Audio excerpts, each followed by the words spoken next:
राधे राधे मेरी YouTube family. वैसे तो पनीर बनाने की बहुत सारी रेसिपी आपके साथ शेयर कर चुकी हूँ, लेकिन काफ़ी दिन से कमेंट आ रहे थे कि पनीर बनाने की रेसिपी शेयर कीजिए। त्यौहार आ रहे हैं, जैसे कि दिवाली आ रही है, भाई दूज आ रही है, गोवर्धन आ रही है, और भी छोटे मोटे बहुत सारे त्यौहार आ ही जाते हैं जब तक हमारा साल ख़त्म होगा। तो ऐसे में गेस्ट का आना जाना भी घर में लगा ही रहता है, और मतलब अच्छा लगता है किसी के लिए कुछ अलग सा खाना बनाया जाए। नॉर्मली ज़्यादा करके आजकल पनीर लोग बाग ज़्यादा बनाने लगे हैं, क्योंकि पनीर से सब्जियां ही नहीं और भी बहुत सारे पकवान, बहुत सारी रेसिपियां बनाई जाती हैं। तो चलिए आज पनीर बनाने की रेसिपी आपके साथ शेयर करती हूँ। आपके घर में जो भी दूध हो आप ले सकते हैं। तो मेरे घर में यहाँ पर गाय और भैंस का दूध आता है, तो कुछ तो दूध मेरे पास वो था, और साथ ही साथ मैंने यहाँ पर 1 लीटर के जितना दूध बाज़ार से मंगा लिया था, जो कि पैकिंग का दूध था, फुल क्रीम वाला। मुझे यहाँ पर रसगुल्ले वगैरह बनाने थे, तो मैं यहाँ पर पनीर को कुछ ज़्यादा सी क्वांटिटी में बना रही हूँ। तो टोटली यहाँ पर ये ऐसा हो चुका है 3.5 लीटर के जितना दूध। तो सारे दूध को मतलब छान ही लिया एक तरीके से, क्योंकि जो पहला दूध था वो मेरा पहले से ही छना हुआ था और पका हुआ था, और उसके ऊपर से मलाई भी उतरी हुई थी। और जो पैकिंग का दूध होता है शायद उसको छानने की ज़रूरत नहीं होती है। मेरे घर में पैकिंग का दूध कभी कभार ही आता, जैसे कि आज आया है, नॉर्मल पीने के लिए किसी रेसिपी के लिए नहीं आता है। दूध कम था तो मैंने मंगा लिया था, तो मैंने इसको छाना नहीं था। मुझे भी लगता है कि इसको छानने की ज़रूरत शायद नहीं पड़ती है, और पड़ती है तो आप मुझे बता देना। दूध को मैंने उबलने के लिए रख दिया है। एक तरफ मैंने यहाँ पर करीब 2 टीस्पून के जितनी ले ली है जो नींबू का सत्व होता है, जिसको सिट्रिक एसिड बोला जाता है, और साथ ही साथ इसमें खूब सारा, ऐसा मान सकते हो 100 से 150 ग्राम के जितना मैंने गर्म पानी ले लिया है। पानी को गर्म कर लीजिए, हल्का सा ठंडा कर लीजिए, और यहाँ पे डाल के इसको घोल लीजिए। तो ये हमारा पनीर बनाने का एक बेस तैयार हो चुका है, जिससे हमारा पनीर बनेगा। साथ ही साथ हमें दूध को उबालते वक्त कुछ बातों का ध्यान रखना होता है। दूध के ऊपर एक तो मलाई नहीं आनी चाहिए। जैसे नॉर्मल हम दूध उबालते हैं, तो दूध को उबालते वक्त उस पर धीरे धीरे क्या करते हैं, कभी कभी गैस को लो कर देते हैं, और वो धीरे धीरे पकता रहता है और उस पर मलाई सी आती रहती है। कहने का मतलब ये है, यहाँ पर दूध का कढ़ना नहीं है, दूध को हमें केवल उबालना है। और दूध नीचे भी नहीं लगना चाहिए, नहीं तो खुरचन के रूप में लग जाता है, और जिसकी वजह से जो हमारा पनीर है उसमें खुरचन सी आती रहती है। तो हमें क्या करना है, यहाँ पर इस तरीके से चमचा ले लेना है, और इसको एक उबाला आने तक जो है हमें पका लेना है।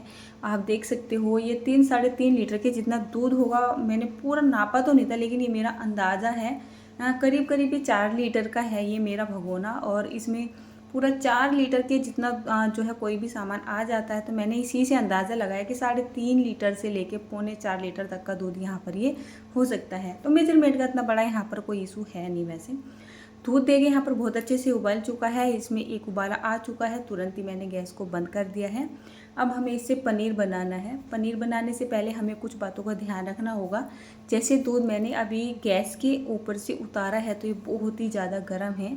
तो पहले तो हमें इसको ठंडा कर लेना है, क्योंकि एकदम से गरम गरम दूध के अंदर अगर हम खटास डाल देंगे तो दूध को सोक्ट लग जाएगा, और क्या होगा, इसमें जो पनीर बनेगा ना वो हार्ड हो जाएगा। तो दूध को 4 से 5 मिनट के लिए आप इसी तरीके से उछालते रहिए, और इसके टेम्परेचर को हल्का सा ठंडा कर लीजिए।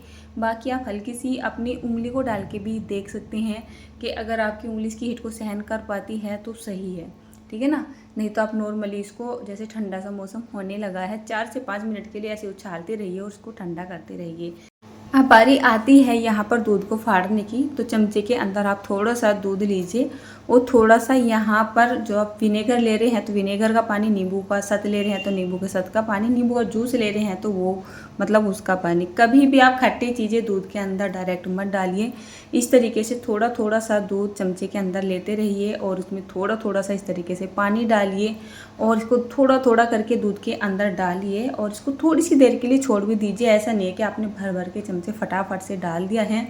आपको बहुत बातों का ध्यान रखना होता है जब आप पनीर बनाते हो। इसके अंदर जो खट्टा पानी होता है ना, वो ज़्यादा भी नहीं जाना चाहिए। तो आप एक बार चमचे से इसमें पानी को डालिए, और थोड़ा सा इंतज़ार कीजिए, और फिर बहुत ही हल्के से हाथों से इसको चलाइए, और आप ये चेक कीजिए कि इसमें दाना बन रहा है या नहीं बन रहा है। कितनी बार आपको ऐसा लगता है कि दूध फटा नहीं है, तो फटाफट से आपने खट्टा पानी यहाँ पे ज़्यादा डाल दिया है, जिसकी वजह से आपका जो पनीर होता है ना वो हार्ड बन जाता है, साथ ही साथ उसमें खटास भी आ जाता है।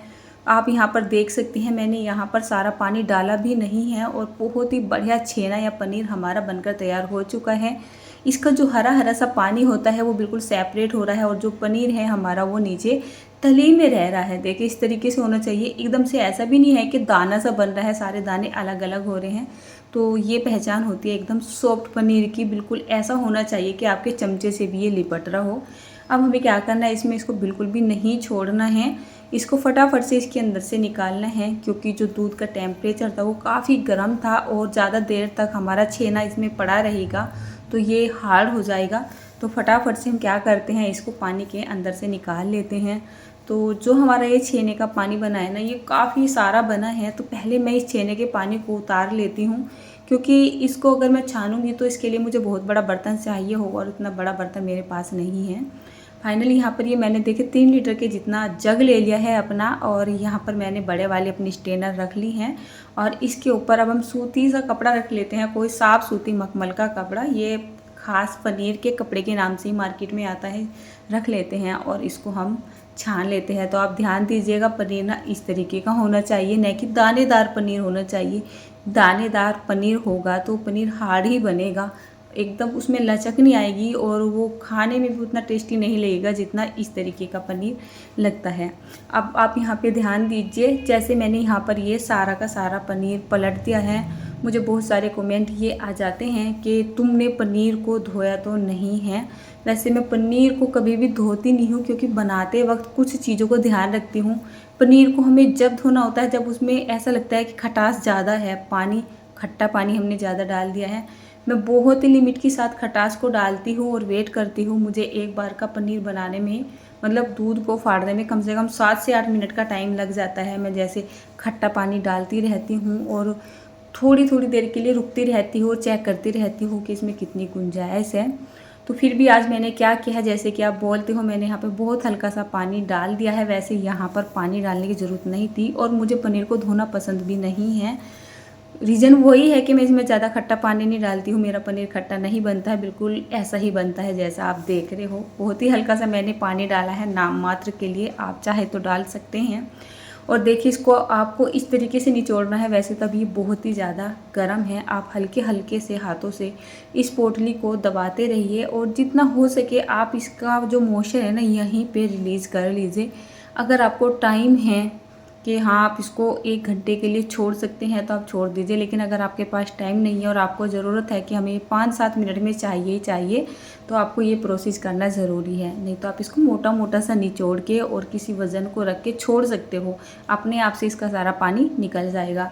तो देखिए अभी धार बन के इसमें से पानी निकल रहा है और बस मुझे इतना ही इसका पानी निकालना है, बहुत ज़्यादा नहीं, क्योंकि मैं यहाँ पर बनाने जा रही हूँ अपने जो वाइट रसगुल्ले होते हैं। उसके बाद ये मैंने एक सिलबट्टे वाला जो बाट होता है ना वो ले लिया है और इसका वज़न होगा करीब करीब 1 किलो के जितना। तो मैंने इसके ऊपर इसको रख दिया है और इसको मैं ज़्यादा देर के लिए नहीं छोड़ने वाली हूँ, बस 5 से 7 मिनट के लिए इसको छोड़ना है।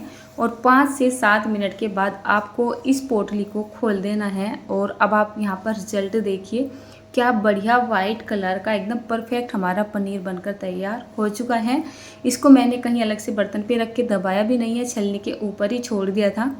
अब ऐसे तो आपको पता चलेगा नहीं, तो चलिए इसको अब मैं कट करके आपको दिखाती हूँ। और कट करने पे आप ध्यान दीजिएगा कितना एकदम मलाई की तरह ये कट चुका है। अगर ये हार्ड होता तो कटने में दिक्कत करता और चाकू के साथ खिंचता हुआ आता, लेकिन ये ऐसा कटा है मानो मैंने दही के अंदर जो है चाकू को चला दिया है। और अब मैं हल्का सा आपको ये दबा के दिखा रही हूँ, क्या सॉफ्टनेस है इसमें और क्या लचक है इसमें, एकदम मतलब क्रीमी क्रीमी सा ही हमारा पनीर बन के तैयार हो चुका है। अब आप इस पनीर से कोई भी रेसिपी बना सकते हो।